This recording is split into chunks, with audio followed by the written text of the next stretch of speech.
Mi negocio quebró y perdí mi casa de la noche a la mañana. Fui a casa de mi hijo con la esperanza de quedarme unos días. Él me dijo, «Papá, mi mujer no se siente cómoda contigo aquí». Esa noche dormí en mi coche. A la mañana siguiente me llamó un mayordomo. Me dijo que su jefe, un multimillonario moribundo, había pedido verme antes de firmar su testamento. «Me alegro de tenerte aquí. Nunca imaginé que a los 62 años estaría sentado en mi coche en el aparcamiento de un McDonald's, tratando de averiguar dónde iba a dormir esa noche.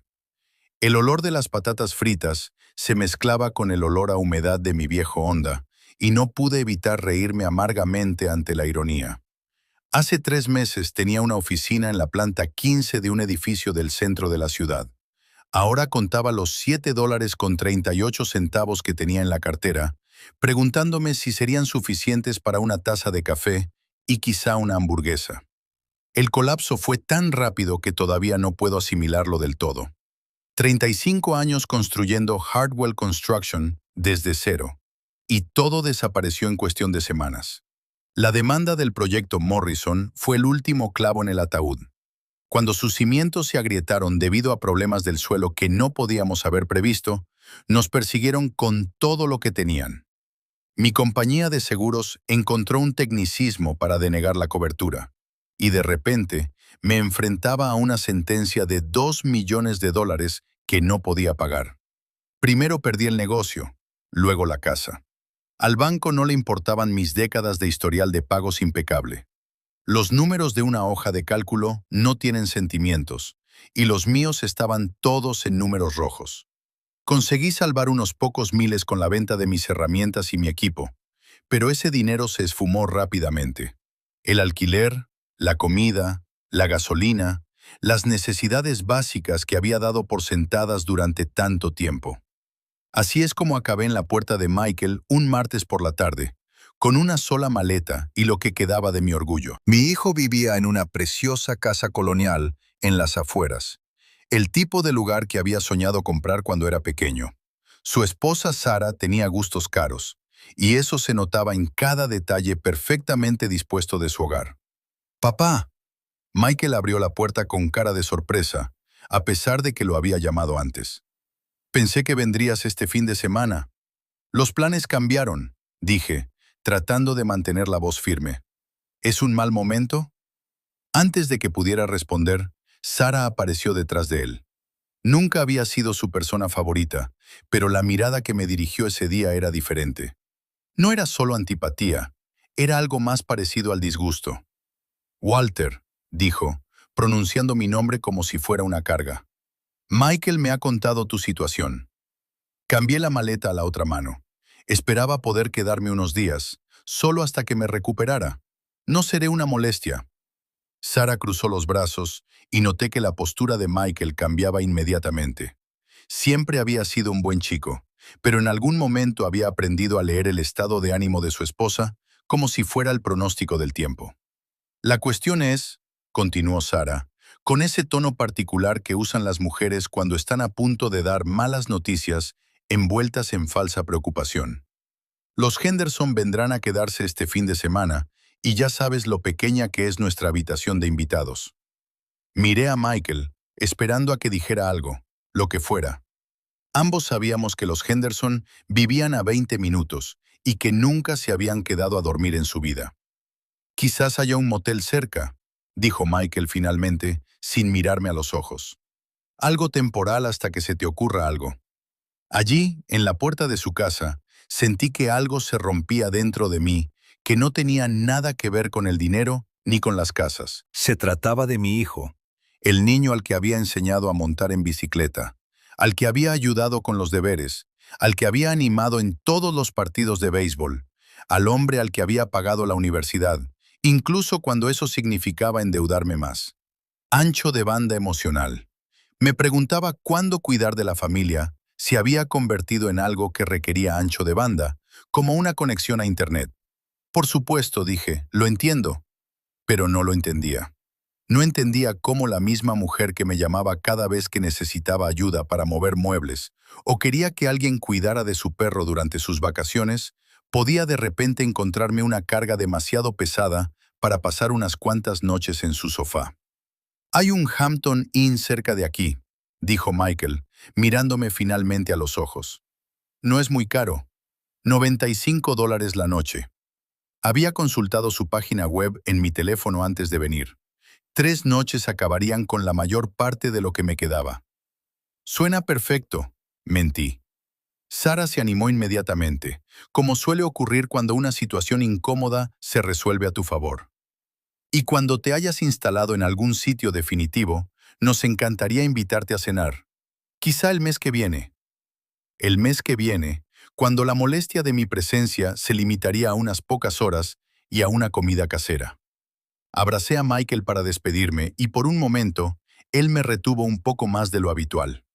Pensé que tal vez iba a cambiar de opinión, invitarme a entrar, decirle a Sara que su padre necesitaba ayuda y ya está.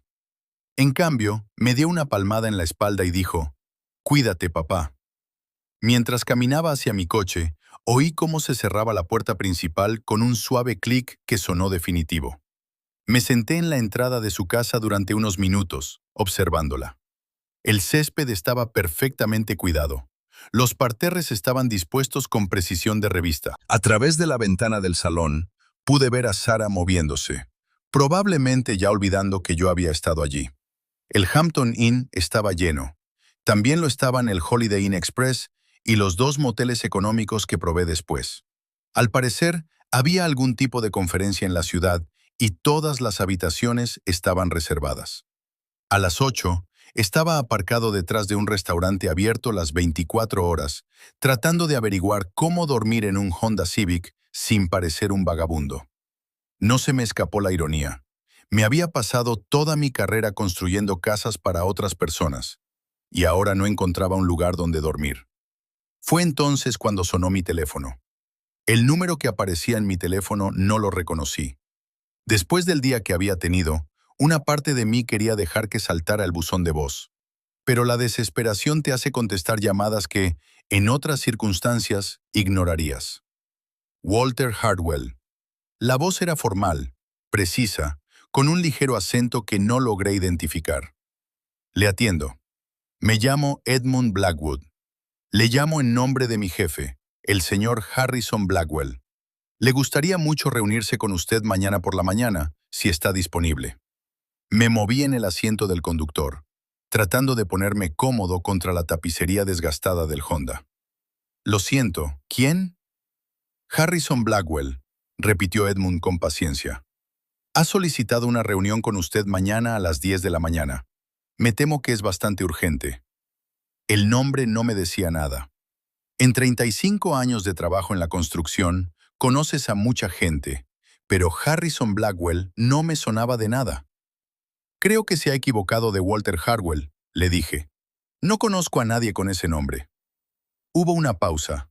Luego se oyó el ruido de papeles. Walter James Hardwell, nacido el 15 de marzo de 1962, antiguo propietario de Hardwell Construction. Se me hizo un nudo en el estómago. «¿Cómo sabe usted de mi negocio?» «El señor Blackwell ha sido muy específico en cuanto a su deseo de reunirse con usted». «Está bien. No goza de muy buena salud, y el tiempo es muy valioso».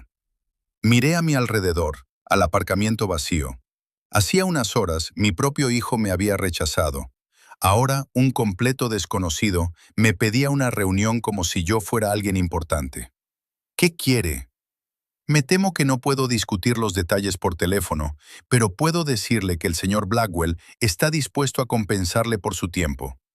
¿Serían suficientes $500 por una reunión de una hora? ¿$500?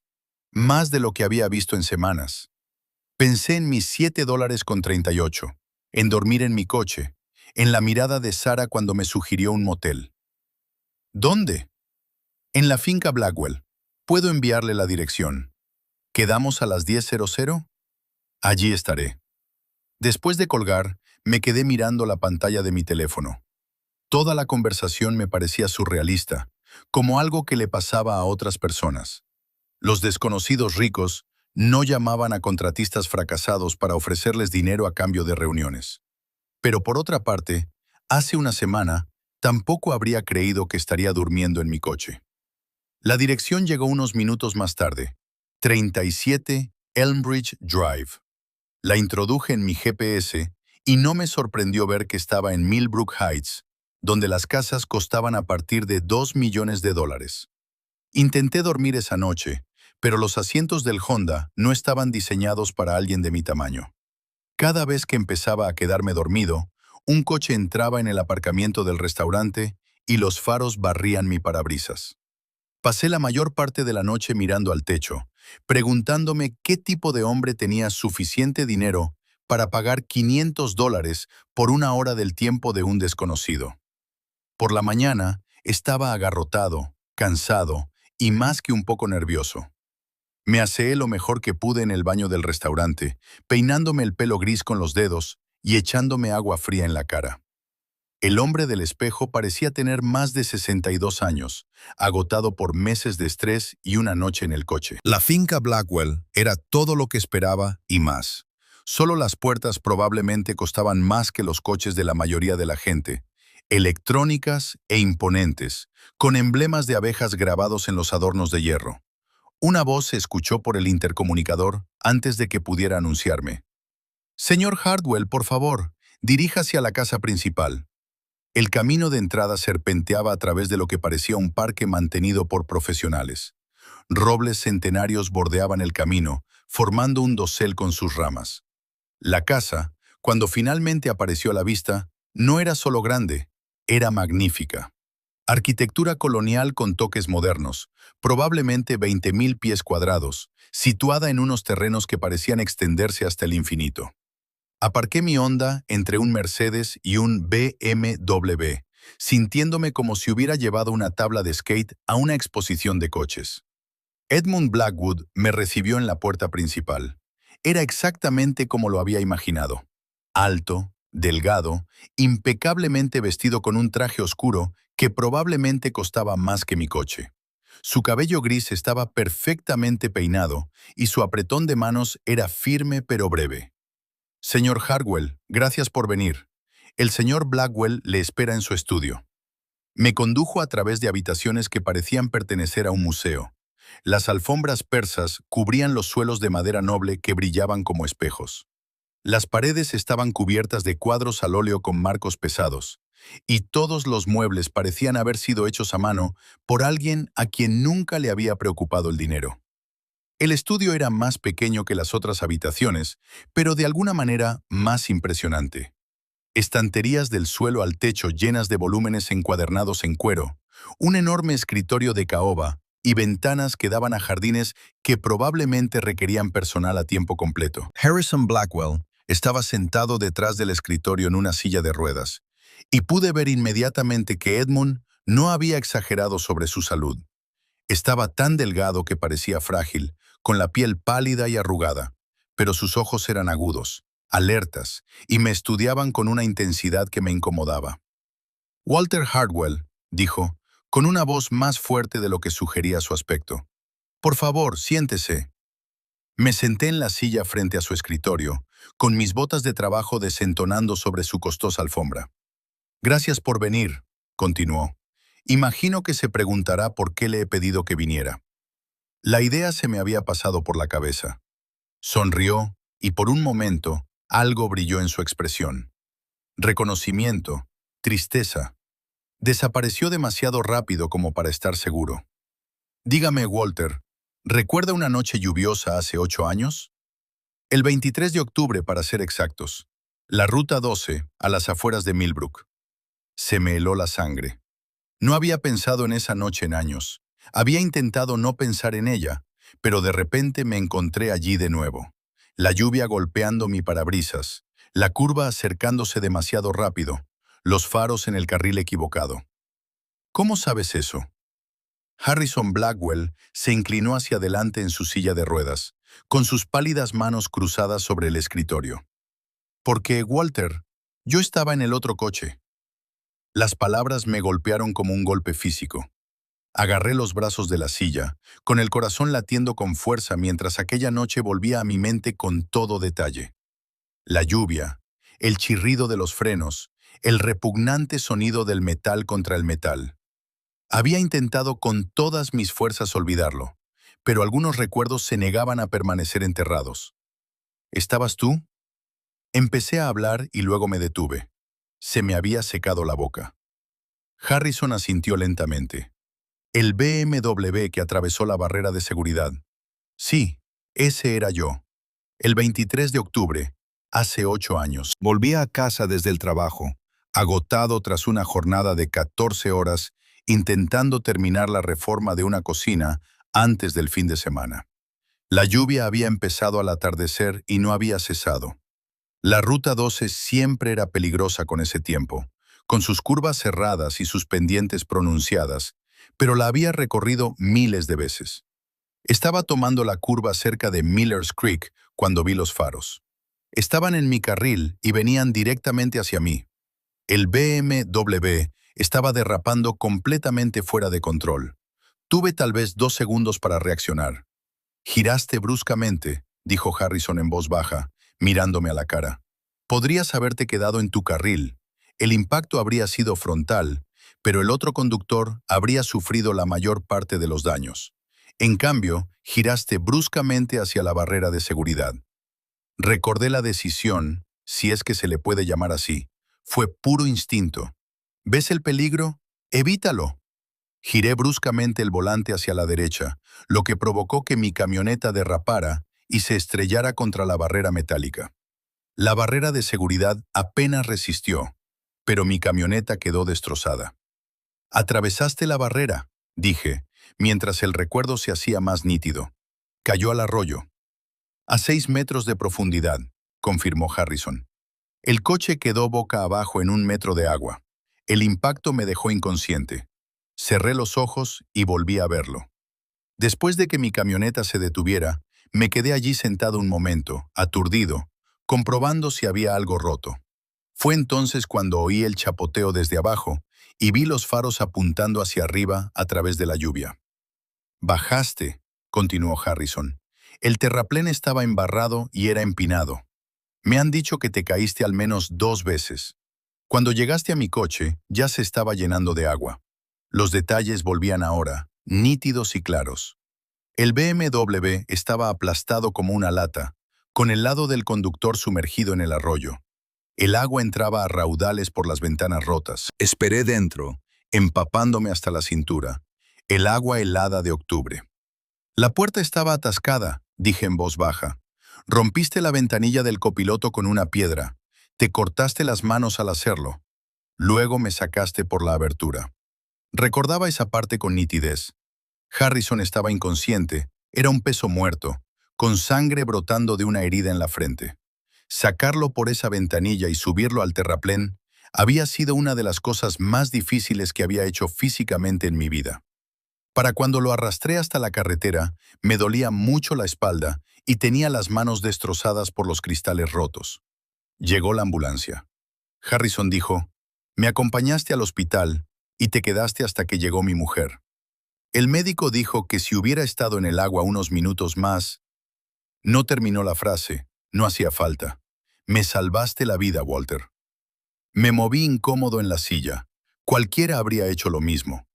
La risa de Harrison fue amarga. «¿De verdad?»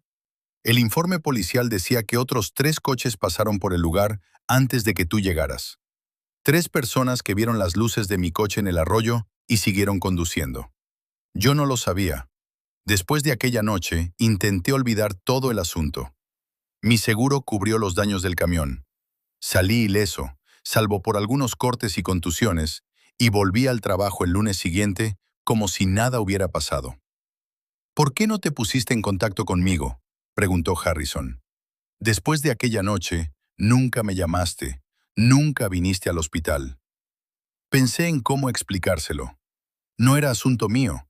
Estabas vivo, eso era lo importante. Supuse que tenías tu propia vida a la que volver. «¿Mi propia vida?», repitió Harrison. Y había algo en su voz que no pude identificar. «¿Sabes lo que estaba haciendo esa noche, Walter? ¿Por qué conducía con ese tiempo?» Negué con la cabeza. Estaba huyendo de mi mujer, de mi negocio, De todo. Acababa de enterarme de que mi empresa iba a ser investigada por fraude y violaciones medioambientales que podrían haberme enviado a prisión durante 20 años. Estaba asustado, en pánico, y conducía hacia el aeropuerto para tomar el primer vuelo fuera del país. La habitación quedó en silencio, salvo por el tic-tac de un reloj antiguo sobre la repisa de la chimenea. El accidente lo cambió todo, continuó Harrison. Mientras me recuperaba, mis abogados encontraron la manera de arreglar el desastre. La investigación se archivó. Se retiraron los cargos. Cuando me recuperé, tuve una segunda oportunidad. Abrió el cajón de su escritorio y sacó una gruesa carpeta de cartón. Construí este imperio gracias a aquella noche, Walter, porque tú me diste la oportunidad de arreglar las cosas. Blackwell Industries vale hoy $800 millones. Tengo propiedades inmobiliarias en 12 estados y fábricas en 6 países. Todo eso existe porque tú me sacaste de aquel arroyo.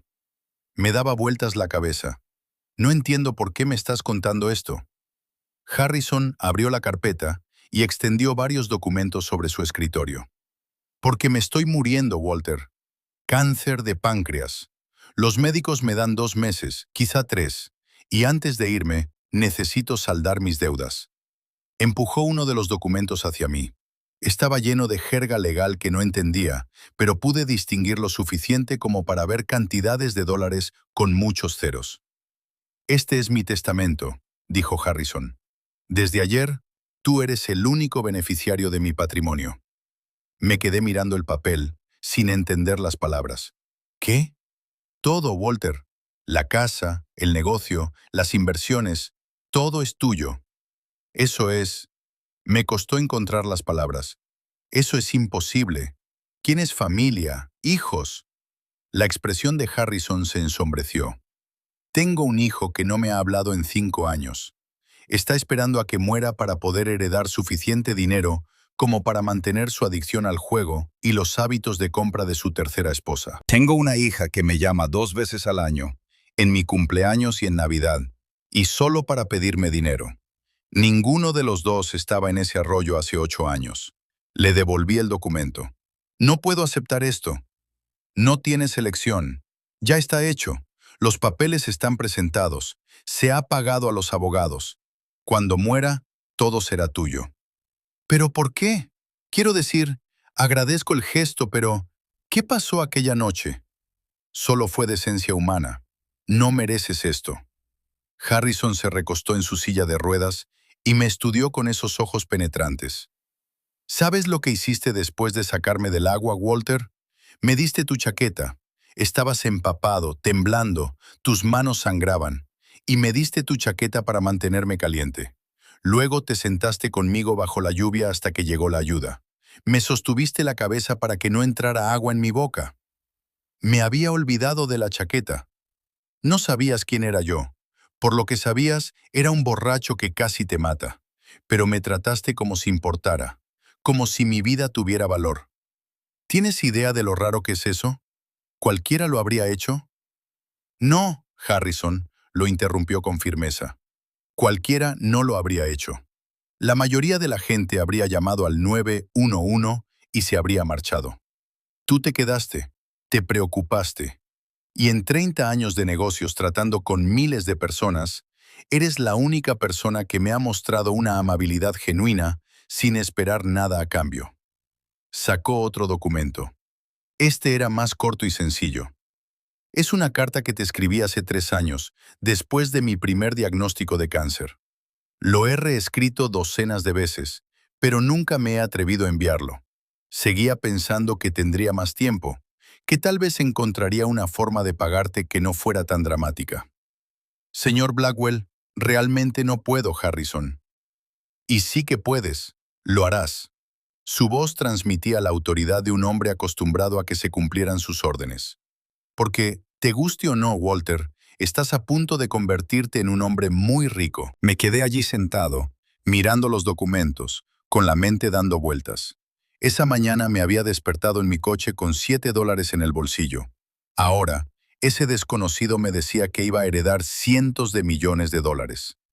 Hay algo más, dijo Harrison, con voz más suave. Algo que debes saber antes de tomar cualquier decisión sobre tu familia. Cogió una gruesa carpeta que no había visto antes, con mi nombre escrito en la etiqueta con una letra clara. He estado siguiéndote la pista, Walter. No de forma espeluznante, añadió rápidamente al ver mi expresión. Pero quería saber cómo te iba, si eras feliz, si tenías éxito, si necesitabas algo. Contraté a un investigador privado para que te vigilara periódicamente. Se me hizo un nudo en el estómago. ¿Qué tipo de controles? El último informe llegó hace 2 semanas. Sé lo de tu negocio, lo de la demanda, lo de perder tu casa. Sé que acudiste a tu hijo en busca de ayuda.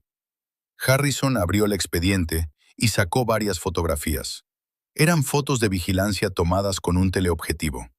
Yo de pie en la puerta de Michael, la cara de Sara en la ventana, yo caminando de vuelta a mi coche. También sé lo que te dijeron. Se me heló la sangre en las venas. ¿Cómo es posible que lo sepas? Harrison esbozó una sonrisa sombría. El dinero compra muchas cosas, Walter, incluidos dispositivos de escucha muy sofisticados. Mi investigador grabó toda la conversación. Volvió a meter la mano en la carpeta y sacó una pequeña grabadora digital. ¿Quieres volver a escucharla? No, respondí rápidamente, pero Harrison ya había pulsado el botón de reproducción. La voz de Sara llenó la habitación con total claridad y rebosante de desdén. No es que no queramos ayudar, Walter. Es solo que es un momento muy difícil para todos. Michael está muy estresado por el trabajo y yo estoy lidiando con los problemas de salud de mi madre. Apenas tenemos la capacidad emocional para manejar nuestros propios problemas. Luego, la voz de Michael, débil y apologética. Tal vez haya un motel cerca, algo temporal hasta que resuelvas las cosas. Volver a oírlo fue peor que vivirlo la primera vez. La crueldad casual, la falta total de empatía. Eran personas que me habían llamado cuando necesitaban ayuda para mudarse, cuando querían que alguien cuidara de su perro, cuando necesitaban un aval para su primera hipoteca. Harrison apagó la grabadora. Hay más, si quieres oírlo. Conversaciones que tuvieron después de que te fueras sobre lo aliviados que estaban de que no insistieras más, sobre cómo habían estado temiendo este día durante meses, sabiendo que tarde o temprano vendrías a pedir ayuda. Me sentí mal. ¿Por qué me estás mostrando esto? Porque necesitas entender quiénes son realmente estas personas antes de tomar cualquier decisión sobre tu futuro. Y porque hay algo más que debes saber. Sacó otro documento. Este tenía el nombre de Michael en la parte superior. Tu hijo tiene una deuda de $43,000 en la tarjeta de crédito. Su mujer tiene una adicción a las compras que llevan años ocultando. Su hipoteca está bajo el agua y llevan 3 meses de retraso en los pagos. Me daba vueltas la cabeza. ¿Cómo sabes todo esto? Informes crediticios, registros bancarios, documentos públicos. Es increíble lo que el dinero puede comprar en términos de información. La expresión de Harrison era sombría. Se enfrentan a una ejecución hipotecaria, Walter. En 6 meses perderán su casa. Pero Michael dijo que el negocio iba bien. El año pasado le ascendieron. El ascenso supuso un aumento salarial de $8,000 al año. Los gastos de Sara aumentaron en $30,000 ese mismo año. Harrison me mostró una hoja de cálculo llena de números. Ella gasta más en ropa en un mes que lo que gana la mayoría de la gente. Me quedé mirando los papeles, tratando de procesar lo que veía. Están arruinados. Peor que arruinados, se están ahogando y lo saben.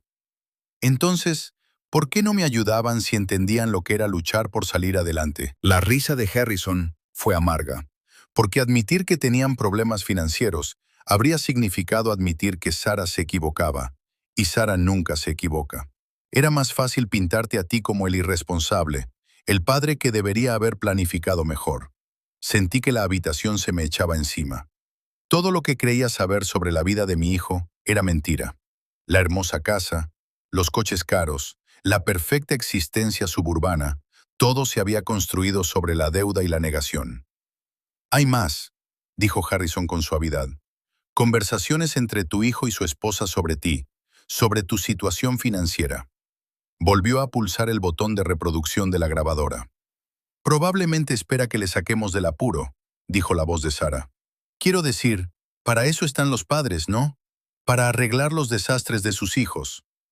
Papá no es mi hijo, respondió Michael, pero su voz era insegura.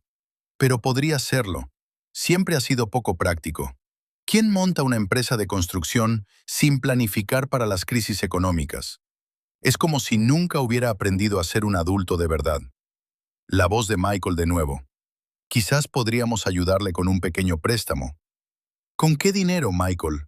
Apenas podemos cubrir nuestros propios gastos. Además, él tomó sus decisiones. Tuvo 35 años para ahorrar para la jubilación y construir una red de seguridad. No es culpa nuestra que no lo hiciera. Pero es mi padre y yo soy tu esposa. Tu principal responsabilidad es hacia mí y nuestros futuros hijos, no hacia un anciano que no supo gestionar adecuadamente su propia vida. La grabación se detuvo. Me quedé sentado en silencio, sintiéndome como si me hubieran dado un puñetazo en el estómago. Futuros hijos. Habían estado hablando de tener hijos y al mismo tiempo de que yo era una carga demasiado pesada como para ayudar. ¿Cuánto tiempo hace que tienes esto?, pregunté. ¿La grabación? 2 días. Mi investigador me la envió justo después de que sucediera. Harrison se inclinó hacia adelante en su silla de ruedas. Walter, quiero que entiendas algo. Tu hijo no se negó a ayudarte porque no pudiera. Se negó porque ella le dijo que lo hiciera, y él antepuso su opinión al bienestar de su padre. Pensé en Michael cuando era pequeño. Cómo solía seguirme por las obras con un pequeño casco que le había comprado. Cómo se llenaba de orgullo cuando le enseñaba a usar un nivel. Cómo llamaba a mi trabajo construir sueños. ¿Cuándo se había convertido esa admiración en resentimiento? Lleva años trabajando en él, continuó Harrison, aparentemente leyendo mis pensamientos. Tengo grabaciones que se remontan a 8 meses atrás.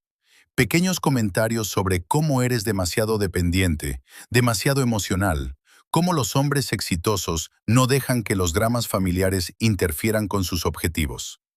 Solía llamarme todos los domingos, dije en voz baja. ¿Cuándo dejó de hacerlo?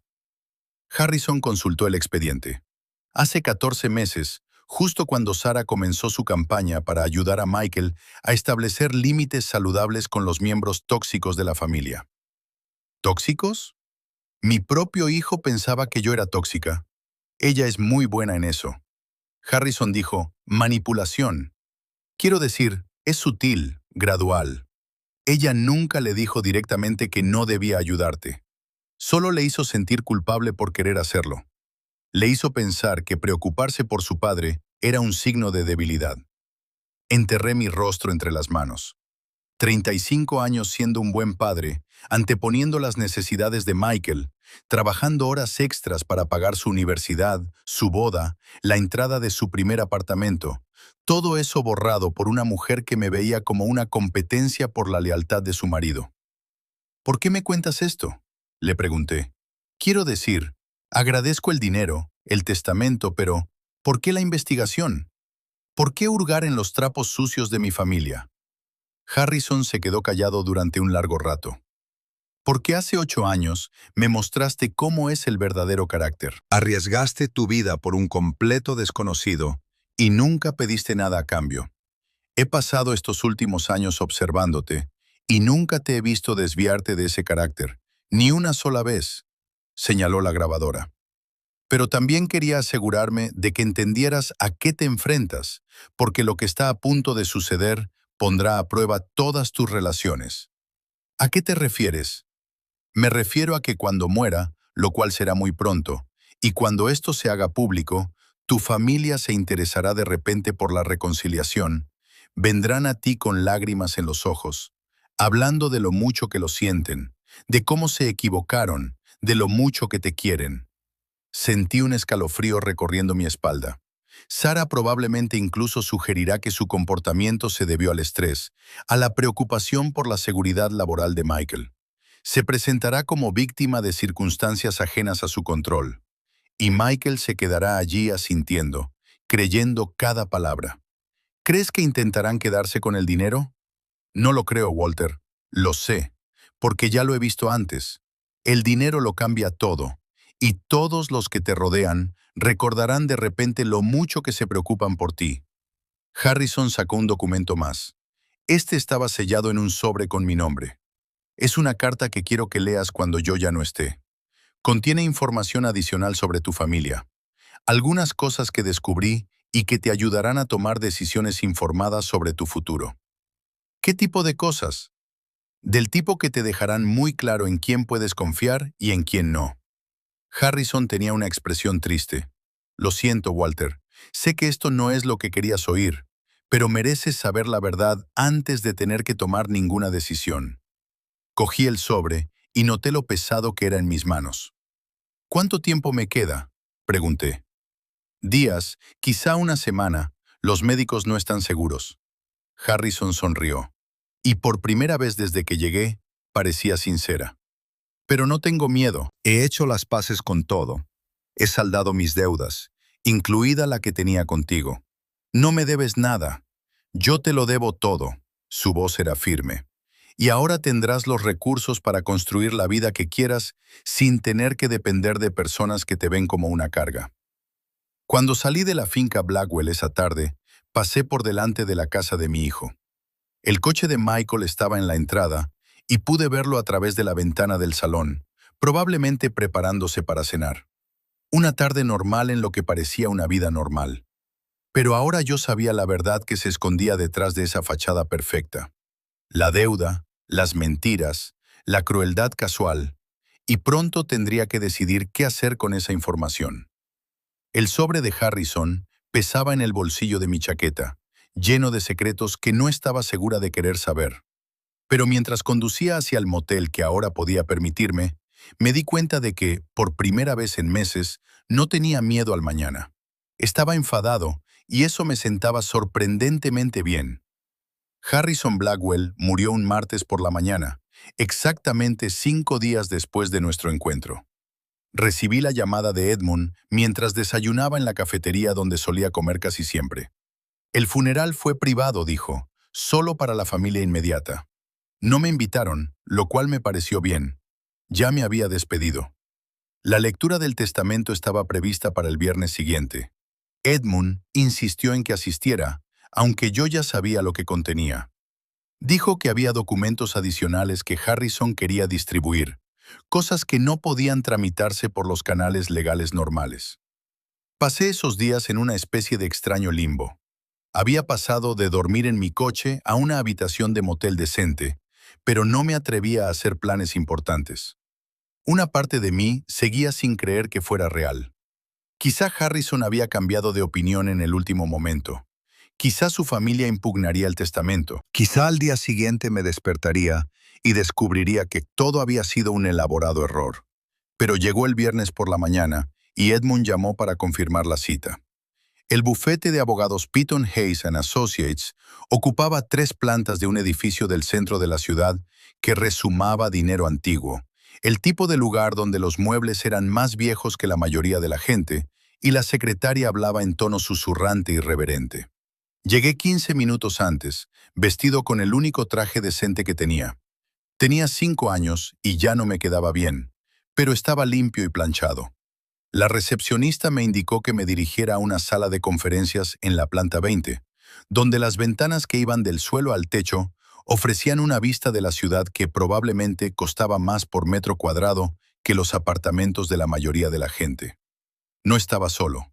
El hijo de Harrison, Richard, estaba sentado en un extremo de la enorme mesa de caoba, con aspecto de preferir estar en cualquier otro sitio. Era más joven de lo que esperaba, tal vez 35 años, con los ojos penetrantes de su padre, pero sin su carisma. Su traje probablemente costaba más que mi coche, y su reloj reflejaba la luz de una manera que sugería que era muy caro. Su hermana, Amanda, estaba sentada frente a él, mirando su teléfono con la expresión aburrida de alguien que consideraba todo este procedimiento una pérdida de tiempo. Era hermosa, como solo el dinero puede hacer posible. Cabello perfecto, maquillaje perfecto, ropa que le quedaba como si hubiera sido hecha específicamente para su cuerpo. Ninguno de los dos reconoció mi presencia cuando entré. El abogado, James Piton, Era exactamente lo que Central Casting habría pedido para este papel. Cabello gris, distinguido, traje caro y el tipo de voz que sugería generaciones de educación prestigiosa. Extendió varias carpetas sobre la mesa y carraspeó. Estamos aquí hoy para leer El Último Testamento y Voluntad de Harrison Maxwell Blackwell, comenzó, con un tono formal e impersonal. Como todos saben, el señor Blackwell realizó algunos cambios significativos en la planificación de su patrimonio en las semanas previas a su muerte. Richard se inclinó hacia adelante. ¿Cómo de importantes? Petón consultó sus notas. El testamento anterior, fechado hace 3 años, dejaba la mayor parte del patrimonio dividido a partes iguales entre sus 2 hijos. El Nuevo Testamento, redactado hace 2 semanas, sustituye por completo a ese documento. Amanda levantó la vista de su teléfono por primera vez. ¿Qué quiere decir con sustituye? Quiero decir, señorita Blackwell, que el Nuevo Testamento contiene disposiciones muy diferentes. Petón abrió la primera carpeta y comenzó a leer con ese tono legal mesurado que de alguna manera lograba eliminar toda emoción, incluso de las declaraciones más impactantes. A mi hijo Richard, que ha pasado los últimos 5 años esperando mi muerte para poder heredar suficiente dinero para pagar sus deudas de juego y los gastos de su esposa, le dejo la suma de $100,000. Esto debería ser suficiente para pagar los programas de rehabilitación si decide tratar sus adicciones. Richard palideció. ¿Qué demonios es esto? Petón siguió leyendo sin pausa. A mi hija Amanda, que me ha llamado exactamente 16 veces en los últimos 5 años, cada vez para pedirme dinero para diversos gastos personales, le dejo la suma de $100,000. Quizás esto le permita comprar suficientes bolsos de diseño como para llenar el vacío que, evidentemente, las posesiones materiales no han logrado llenar hasta ahora. Amanda se puso de pie de un salto. «Esto es una locura. No puede hacer esto». Le aseguro, señorita Blackwell, que su padre estaba en pleno uso de sus facultades mentales cuando firmó este documento. Hay evaluaciones médicas que confirman su competencia mental. Entonces, ¿quién se queda con todo lo demás?, preguntó Richard. Petón se volvió hacia mí. El resto del patrimonio del señor Harrison Blackwell, valorado en aproximadamente $786 millones, incluyendo todos los intereses comerciales, bienes inmuebles, inversiones y efectos personales, se deja a Walter James Hardwell. El silencio que siguió fue tan absoluto que podía oír el zumbido del aire acondicionado a través de los conductos de ventilación. Richard y Amanda me miraron como si acabara de materializarme de la nada. ¿Quién demonios es Walter Hardwell?, preguntó Amanda finalmente. Petón consultó de nuevo sus notas. Según la documentación proporcionada por su padre, el señor Hardwell le salvó la vida hace 8 años en un accidente de coche. El testamento especifica que el señor Hardwell es la única persona que me ha mostrado auténtica bondad sin esperar nada a cambio. La silla de Richard rozó el suelo al apartarse de la mesa. Esto es una locura. Nuestro padre le deja casi $800 millones a un desconocido por un accidente de coche. No es un desconocido, dije en voz baja. Era la primera vez que hablaba desde que entré en la habitación. Saqué a tu padre de un arroyo después de que su coche se saliera de la carretera. Se habría ahogado si yo no hubiera estado allí. Amanda se volvió hacia mí. ¿Y qué? Hiciste lo que cualquier persona decente habría hecho, ¿y ahora crees que te mereces nuestra herencia? Yo no lo pedí, dije. Hasta hace una semana ni siquiera sabía quién era vuestro padre. Richard espetó. Nadie regala esa cantidad de dinero a un desconocido. ¿Qué pretendes? ¿Qué hiciste para manipularlo? Antes de que pudiera responder, Petón volvió a carraspear. Hay documentos adicionales que vuestro padre me pidió que distribuyera. Me entregó un sobre sellado con mi nombre y luego le dio sobres similares a Richard y Amanda. Pidió que se abrieran y se leyeran en voz alta en presencia de todos. Mi sobre contenía una sola hoja de papel con el membrete de Harrison. La letra era temblorosa, pero legible. Walter, leí en voz alta. Si estás leyendo esto, es que Richard y Amanda acaban de enterarse de que sus años de indiferencia y codicia finalmente les han pasado factura. Probablemente te estén llamando manipulador, sugiriendo que de alguna manera engañaste a un anciano moribundo para que cambiara su testamento. No les dejes. Te ganaste esta herencia hace 8 años cuando arriesgaste tu vida por un desconocido. Pero desde entonces has demostrado cada día que te la mereces, viviendo con integridad y amabilidad, cualidades que mis hijos nunca aprendieron. Al levantar la vista, vi a ambos hermanos mirándome con hostilidad manifiesta. Richard abrió el sobre y comenzó a leer con voz tensa por la ira. A Richard. Tus deudas de juego ascienden actualmente a $623,000. Has pedido préstamos contra tu fondo fiduciario, has obtenido adelantos en efectivo de 17 tarjetas de crédito diferentes y has falsificado mi firma en 3 ocasiones distintas para acceder a fondos de cuentas a las que no tenías derecho a tocar. Se adjunta el informe del investigador privado para tu referencia. Su rostro estaba ahora escarlata. Nos había hecho investigar. Las manos de Amanda temblaban mientras abría su propia carta. A Amanda. En los últimos 3 años, has gastado más de $400,000 en ropa, joyas y tratamientos cosméticos, mientras afirmabas ser una artista en apuros. Nunca has vendido ni un solo cuadro, nunca has tenido un trabajo durante más de 2 meses y has estado viviendo del dinero que has estado robando de la cuenta familiar durante años. Se adjunta la documentación. Ella arrugó la carta en su puño. Esto es acoso. Esto es difamación. Esto es la verdad, dijo Petón con calma. Tu padre fue muy minucioso en su documentación. Richard se volvió hacia mí, con el rostro desencajado por la rabia. ¿Tú hiciste esto? Lo envenenaste contra nosotros. Vi a tu padre exactamente una vez antes de que muriera, dije. La semana pasada. Entonces, ¿cómo sabías sobre nuestro...? Richard se detuvo, aparentemente dándose cuenta de que terminar esa frase sería una confesión. Tu padre contrató investigadores privados, explicó Petón. Quería entender a quién le iba a dejar su dinero. Eso incluía investigar a sus propios hijos. Amanda ahora estaba llorando, pero eran lágrimas de ira, no de tristeza. Era nuestro padre.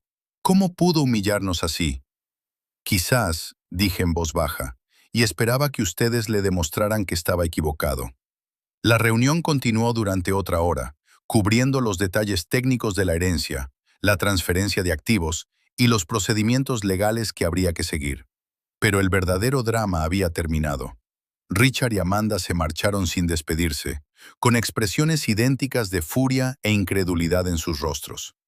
Mientras caminaba hacia mi coche después, sonó mi teléfono. El nombre de Michael apareció en la pantalla. Papá, acabo de enterarme. ¿Es cierto lo de Harrison Blackwell? Las noticias volaban en una ciudad de este tamaño. Me pregunté quién le habría llamado. ¿Cómo se había extendido ya la noticia? Es cierto. Dios, papá, $700 millones. Ni siquiera puedo... Es increíble. Había algo en su voz que nunca había oído antes. No era exactamente emoción, más bien cálculo. Sí, dije, es increíble. Escucha, Sara y yo hemos estado hablando y nos sentimos muy mal por lo del otro día. Estábamos estresados, abrumados y dijimos cosas que no queríamos decir. Nos encantaría que vinieras a cenar mañana por la noche para celebrarlo y, bueno, para disculparnos. Me senté en mi coche frente al bufete de abogados, mirando el edificio donde acababa de heredar más dinero del que podría gastar en 10 vidas. Hace 24 horas, estas mismas personas me habían dicho que no tenían la capacidad emocional para ayudar a su padre sin hogar. Ahora querían celebrar. Eso es muy generoso, les dije. Déjenme pensarlo. Por supuesto, tómate tu tiempo. Estaremos aquí cuando estés listo. Después de colgar, conduje hasta el cementerio donde estaba enterrada mi esposa. Margaret llevaba muerta 12 años. El cáncer se la había llevado solo 2 años antes. El accidente que lo había cambiado todo. Me senté junto a su lápida y le hablé de Harrison, de la herencia, del repentino cambio de opinión de nuestro hijo. ¿Qué debo hacer, Maggie?, le pregunté a la lápida de granito. Tú siempre sabías lo que era correcto. El viento susurraba entre las copas de los robles, pero no sonaba como una respuesta. Solo sonaba como el viento. Esa noche, Abrí el sobre sellado que Harrison me había dado durante nuestra reunión, el que contenía información adicional sobre mi familia. Dentro había fotografías, registros bancarios y una transcripción de una conversación entre Michael y Sarah de hacía solo 3 días.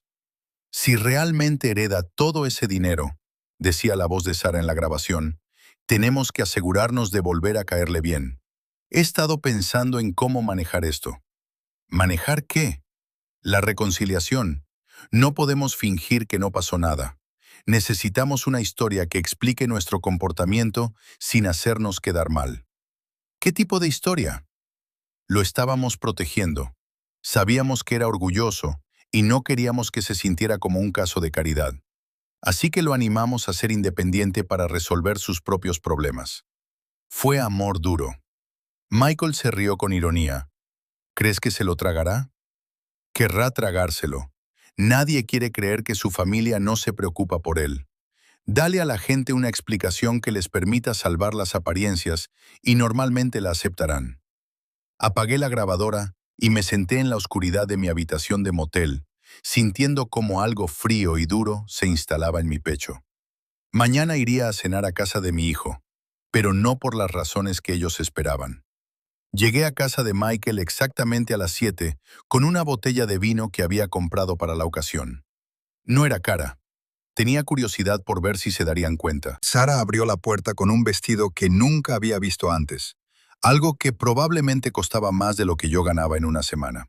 Walter me abrazó como si fuéramos viejos amigos, demorándose un poco más de la cuenta. Me alegro mucho de que hayas podido venir. Tenemos mucho de qué hablar. La casa parecía diferente de alguna manera, más limpia, más organizada, como si hubieran pasado el día preparándose para recibir a un invitado importante. La mesa del comedor estaba puesta con su vajilla buena, con velas titilando en candelabros de cristal. Era el tipo de esfuerzo que nunca habían hecho para las cenas familiares normales, cuando yo era solo su padre arruinado. Michael apareció de la cocina, sonriendo ampliamente. «Papá, pasa, pasa. ¿Te traigo algo de beber? Tenemos ese whisky que te gusta». Nunca había expresado mi preferencia por ningún whisky en particular, pero no le corregí. «Solo agua por ahora», dije. Sarah me tomó del brazo y me guió hacia la sala de estar. Pensamos que podríamos sentarnos a charlar antes de cenar. Tenemos mucho de qué ponernos al día. Nos acomodamos en sus costosos muebles, y durante unos momentos nadie habló. Se miraban entre sí. Era una especie de comunicación silenciosa que se suponía que yo no debía notar. Finalmente Michael dijo, con voz cuidadosamente informal: «Esto de la herencia es realmente algo increíble». «Son 700 millones de dólares», dijo Sarah, sacudiendo la cabeza con evidente asombro. «No puedo ni imaginarme tener esa cantidad de dinero. ¿Qué vas a hacer con todo eso?» «Aún no lo he decidido». Otra mirada entre ellos. Sarah se inclinó hacia adelante, con expresión seria. «Walter, antes de continuar, Michael y yo tenemos que disculparnos por lo del otro día. Gestionamos muy mal esa situación. Estábamos estresados», añadió Michael rápidamente. «La madre de Sarah ha tenido problemas de salud y mi trabajo ha sido una locura. No pensábamos con claridad». Sarah asintió enérgicamente. «La verdad es que intentábamos protegerte. Sabíamos lo orgullosa que eres, lo independiente. Pensamos que si te ofrecíamos ayuda de inmediato, te sentirías como un caso de caridad». «Fue amor duro», dijo Michael, utilizando exactamente la frase de la grabación. «Queríamos que supieras que creíamos en tu capacidad para recuperarte». Di un sorbo a mi agua y estudié sus rostros. Parecían tan sinceros, tan preocupados. Si no hubiera escuchado la grabación, quizá les habría creído. «Es muy considerado por vuestra parte», dije. «Siempre hemos creído en ti, papá. Nos criaste para ser fuertes e independientes. Solo queríamos honrar eso». Sarah se acercó y me apretó la mano. «La familia es lo más importante del mundo. No queremos que dudes nunca de que te queremos». «Por supuesto», dije. «La familia lo es todo». Ambos se relajaron visiblemente. Sarah sonrió, con esa expresión radiante que solía reservar para cuando se salía con la suya. «Cuéntanos sobre Harrison Blackwell», dijo. ¿Cómo era? Describí mi encuentro con Harrison, omitiendo las partes sobre la vigilancia y las grabaciones. Les conté sobre el accidente, sobre cómo lo saqué del arroyo, sobre lo agradecido que estaba. «Le salvaste la vida», dijo Michael, con orgullo evidente en su voz. «Por supuesto que quería recompensarte. Es como algo sacado de una película», añadió Sara, el héroe recibiendo su merecida recompensa. La cena fue muy elaborada. Costillas, vino caro, todos mis supuestos platos favoritos. Me hicieron preguntas sobre mis planes, me dieron sugerencias sobre inversiones y asesores financieros. Sara mencionó una organización benéfica a la que apoyaba, algo relacionado con la alfabetización infantil y lo maravilloso que sería que yo quisiera participar. «La filantropía es muy importante cuando se tienen medios», dijo. «Es una forma de devolver lo que se ha recibido, de marcar la diferencia. Podríamos ayudarte a poner algo en marcha», se ofreció Michael. «Sara tiene contactos en el mundo de las organizaciones sin ánimo de lucro». Después de cenar, nos trasladamos al salón para tomar un café. Fue entonces cuando Sara sacó el álbum de fotos. «Estaba revisando algunas fotos antiguas», dijo, sentándose a mi lado en el sofá. «Mira esta. Era del día de la boda de Michael. Todos sonreíamos a la cámara. Parecemos tan felices», dijo en voz baja. «La familia lo es todo, ¿verdad?». Pasó las páginas y me mostró fotos de vacaciones, cumpleaños, graduaciones, todos los momentos en los que habíamos estado juntos, y todo parecía normal. «Sé que no hemos estado tan unidos como deberíamos», dijo Michael. «La vida se vuelve ajetreada. La gente se ve envuelta en sus propios problemas, pero al final del día, somos una familia. Eso es lo que importa». Sara cerró el álbum y me miró con lágrimas en los ojos. «Espero que puedas perdonarnos, Walter, por no estar ahí cuando nos necesitabas. Queremos mejorar. Queremos volver a ser una verdadera familia», añadió Michael. Dejé mi taza de café y les sonreí. «Os lo agradezco, de verdad». «¿Entonces, estamos bien?», preguntó Sara con esperanza. «Oh, estamos bien», dije. «De hecho, tengo algo para vosotros». Metí la mano en el bolsillo de mi chaqueta y saqué 2 sobres, entregándoles uno a cada uno. «¿Qué es esto?», preguntó Michael. «Ábrelos». Sara abrió el suyo primero. Dentro había un cheque bancario por valor de $25,000. El de Michael contenía la misma cantidad. «Papá, ¿para qué es esto?», preguntó Michael, mirando fijamente el cheque. «Es un regalo», respondí, «de alguien que entiende lo que es tener dificultades económicas».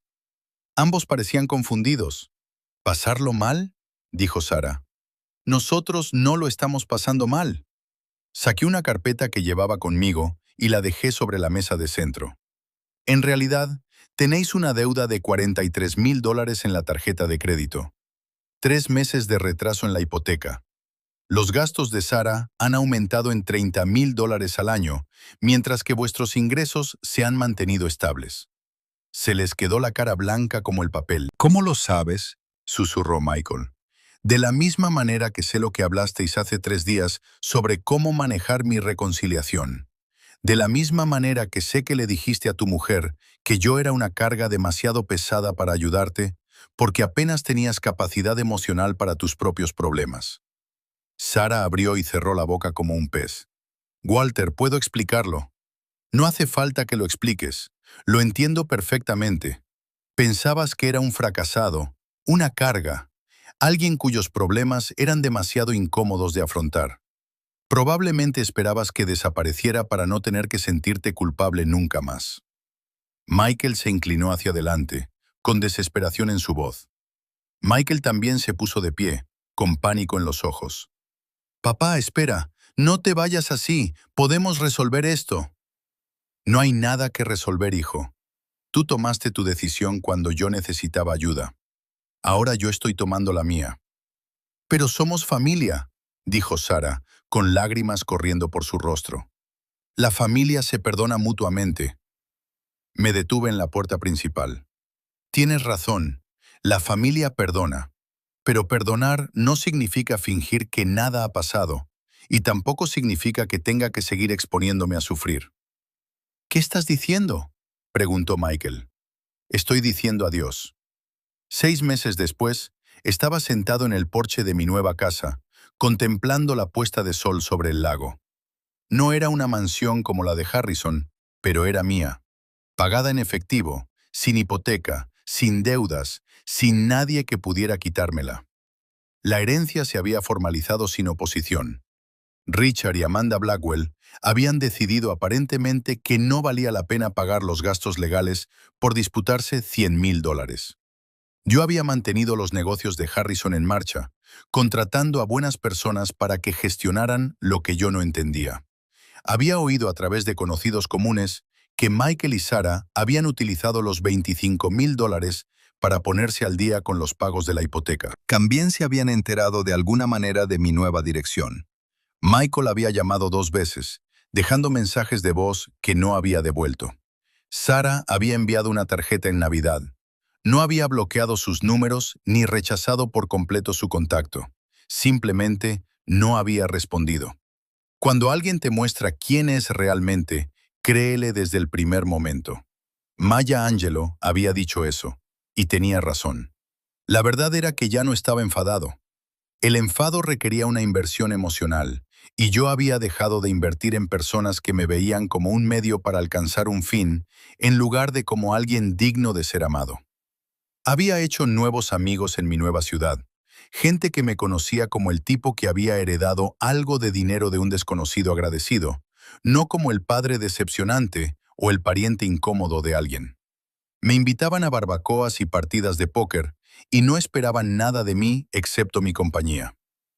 También había empezado a trabajar como voluntario en un refugio local para veteranos sin hogar, ayudando a personas que me recordaban a mí mismo no hace mucho tiempo. Hombres que lo habían perdido todo por circunstancias ajenas a su voluntad, que solo necesitaban que alguien los viera como seres humanos merecedores de dignidad y respeto. Resultó que ser verdaderamente rico no tenía que ver con el dinero en sí. Tenía que ver con la libertad de elegir con quién pasar el tiempo, a quién ayudar, a quién amar. Tenía que ver con no tener que comprometer nunca tus valores ni aceptar un trato injusto porque necesitabas algo de alguien. Mientras el sol se ocultaba tras las montañas, pensé en Harrison Blackwell y en la noche que había cambiado nuestras vidas. Él huía de sus problemas cuando lo saqué de ese arroyo. Pero tal vez, en cierto modo, había estado corriendo hacia este momento, hacia la oportunidad de dar a otra persona la libertad que él nunca había sabido encontrar. La foto de Margaret estaba sobre la mesa junto a mi silla, y levanté mi copa de vino en su dirección. «Lo hicimos bien, Maggie», le dije a la fotografía. «Criamos a un hijo que se convirtió exactamente en lo que su madre quería que fuera. No es culpa nuestra». El aire de la tarde era suave y cálido, lleno del sonido de los grillos y del suave chapoteo del agua contra la orilla. En algún lugar lejano, una familia estaba haciendo una barbacoa y sus risas llegaban hasta el lago. Era el sonido de personas que realmente disfrutaban de la compañía de los demás, que habían elegido estar juntos en lugar de sentirse obligados a ello. El sonido de una familia de verdad, del tipo que se crea en lugar del tipo en el que se nace. Cerré los ojos y escuché.